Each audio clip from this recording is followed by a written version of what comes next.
The snake devouring its tail is an ancient symbol of wholeness, infinity, renewal, and eternal return.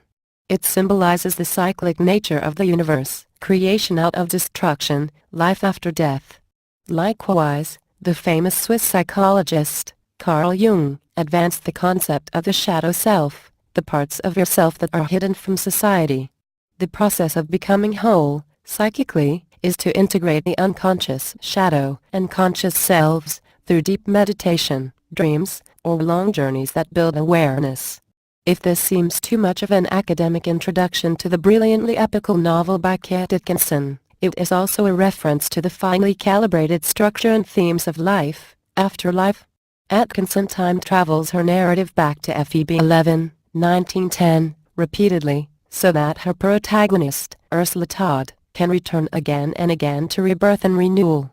Right from the beginning, Ursula dies quickly after birth. Then she returns. Dies rather quickly again. In subsequent lives, she may take longer to die. But through each of these lives, we learn a lot more about Ursula. And, so does Ursula learn more about herself. For example, after a tragedy in one life, Ursula tends to feel a sense of something or a chill when a tragedy is coming close in the next life, and can often do something to prevent its reoccurrence, even though she is not quite sure why she is doing it.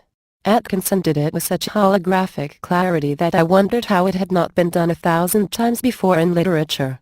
If I searched for similarly structured movies, however, Groundhog Day and Butterfly Effect would come to mind as cousins, perhaps. There is certainly a purpose to this structure, but it isn't mechanical or expeditious. You may be scratching your head, wondering as you read, but you will settle in before long. The novel is so dynamic and initially winsome and subtly tongue-in-cheek, that you feel in the bosom of it, not at arm's length or outside the story. Is it a gimmick? No, it is the anchor. It doesn't seem segmented or choppy, rather, it all integrates, like Jung's concept. Ursula's darkness penetrates to a metaphysical undertaking, and the reader is side by side with her odyssey. The author captures Ursula's moments of life to death to life enchantingly, yet poignantly, and the cycles nourish the theme of the story. Those in-between moments of life and death pique reader understanding, too. Her frequent returns don't feel repetitive, because Atkinson brings acuity and new observations for the reader to ponder. The author also weaves in penetrating allusions to the unconscious mind within the chaos, destruction and detritus of war.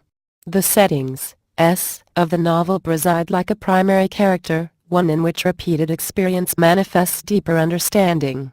Like Ursula, I am inclined to return, time and again, and let the pages encircle me into the black bat of darkness and the snow-blazing white of day.